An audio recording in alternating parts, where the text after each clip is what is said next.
ہم دو بھائی ہیں، میں چھوٹا ہوں۔ ماں باپ کی مرتیو کے بعد ہم دونوں بھائیوں میں دوریاں بڑھنے لگی۔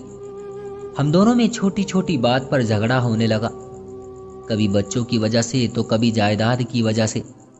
میری اپنی دکان تھی، میں اچھا خاصا کماتا تھا۔ میری پتنی نے مجھ سے کہا ہم الگ رہیں گے، تمہارا بھائی اور اس کی پتنی بچے ہم پر بوجھ ہیں، وہ ہماری ساری کمائی کھا جاتے ہیں۔ بھائی نے گائے بھینس رکھی ہوئی تھی، بھائی ان کا دودھ بیچ کر گزارا کرتے تھے۔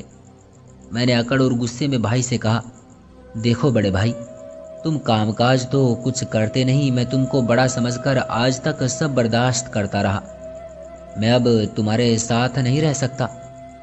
بھائی مسکرایا، اچھا چھوٹے، کوئی بات نہیں، اگر تو الگ ہونا چاہتا ہے تو کوئی بات نہیں، بتا کہاں دیوار دینی ہے۔ میری پتنی میرے پاس آئی، بڑے کمرے ہم نے لے لیے، مستری لگایا، دیوار بن گئی، بھائی الگ ہو گیا۔ میں اور میری پتنی الگ میں خوش تھے۔ شکر ہے جان چھوٹ گئی۔ میری پتنی پاس بیٹھی آ کر بولی، دیکھو اب ہم آزاد ہیں، اب ہم جو دل چاہے کریں گے۔ میری پتنی نے مجھ سے نئی گاڑی کی فرمائش کی، میں نے گاڑی لے لی۔ پتنی نے آئی فون کو کہا، میں نے وہ بھی لے دیا۔ ایک دن بھائی گلی سے جا رہے تھے، میں انہیں اگنور کر کے وہاں سے جانے لگا۔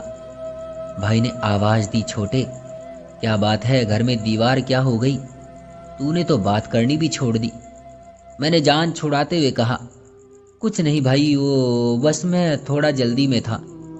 بھائی نے میرے کاندھے پر ہاتھ رکھا، چھوٹے خیال رکھا کر اپنا، اور وہ مجھ سے اور کچھ بھی کہنا چاہتے تھے۔ میں ان کی باتوں کو اگنور کر کے وہاں سے چلا گیا۔ میں انجان تھا بھائی کے حالات سے۔ بھائی کا چھوٹا بیٹا بہت بیمار تھا، بھائی کے حالات بھی ایسے نہیں تھے کہ اس کا علاج صحیح سے کروا سکتے۔ دوسری طرف میں، جس کے پاس لاکھوں روپے تھے، لیکن پھر بھی میں انجان تھا بھائی کے حالات سے۔ ایک دن بھائی مجھے کہنے لگے، چھوٹے کچھ پیسے چاہیے تھے۔ میں نے انہیں غصے سے کہا، بھائی ایک تو آج کل کام نہیں چل رہا، اوپر سے تم مانگنے آ گئے، میرے پاس اب پیسے نہیں ہیں۔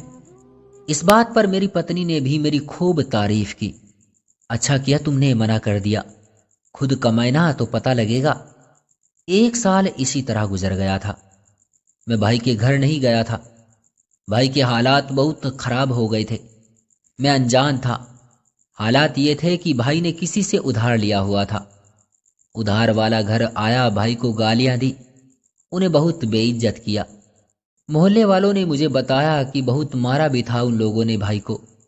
دوسری طرف بھائی کا بیٹا موت سے لڑ رہا تھا۔ میرا دل تڑپا تو تھا، لیکن میری پتنی نے مجھے روک لیا۔ ہم کیوں یہ مصیبت اپنے گلے میں ڈالے؟ میں بھی اس کے کہنے سے رک گیا۔ پھر بھائی کا بیٹا یہ دنیا چھوڑ کر چل بسا۔ میں بس ناک رکھنے کے لیے بھائی کے پاس گیا، انہیں جھوٹی دلاسا دی اور گھر لوٹ آیا۔ بھائی سمے سے پہلے ہی بوڑھا ہو گیا تھا، بال سفید ہو گئے تھے۔ میرا کاروبار روز روز بڑھتا جا رہا تھا۔ ایک دن کچھ یوں ہوا، میری دکان پر ڈکیتی ہوئی، چور سب کچھ لوٹ کر لے گئے اور جاتے ہوئے مجھ پر فائرنگ بھی کر گئے۔ مجھے 2 گولیاں لگی، ایک سینے پر اور ایک پیٹ پر۔ میں موت کے قریب تھا۔ بازار کے لوگ اکٹھے ہو گئے، مجھے اسپتال لے گئے۔ میری 3 بیٹیاں اور ایک بیٹا تھا۔ میں مرنے سے پہلے اپنے بچوں کے بارے میں سوچنے لگا، ان کا کیا ہوگا؟ میرے بعد میرے بچوں کو کون سنبھالے گا؟ میری 3 بیٹیاں، ان کا سہارا کون بنے گا؟ میری بند ہوتی آنکھوں کے آگے اندھیرا چھانے لگا۔ مجھے جب ہوش آیا تو میرا بوڑھا بھائی میرے پاس بیٹھا تھا اور میرے بچے بھی میرے پاس ہی بیٹھے تھے۔ میں نے آنکھیں کھولی، اپنا ہاتھ ہلانا چاہا، لیکن میرا جسم سن ہو چکا تھا۔ ڈاکٹر کہہ رہے تھے بہت سی نسیں کٹ گئی ہیں، سمے لگے گا ٹھیک ہونے میں۔ میں نہ چل سکتا تھا اور نہ اٹھ سکتا تھا، میں صرف ان کو دیکھ اور سن سکتا تھا۔ میں ایک زندہ لاش تھا۔ میں بھائی کی طرف دیکھ رہا تھا۔ بھائی نے جیب سے پیسے نکالے اور ڈاکٹر کو دیے۔ یہ لو، پورے 3 لاکھ روپے ہیں، اب آپ ان کو گھر لے جائیں اور میڈیسن دیتے رہیں۔ گھر پہنچ گئے، میرے بچے بھوکے بیٹھے ہوئے تھے۔ میں نے پتنی کو آواز دی، پوجا کچھ پکا بچوں کے لیے، بچوں کو بھوک لگی ہے۔ میری پتنی خاموش تھی۔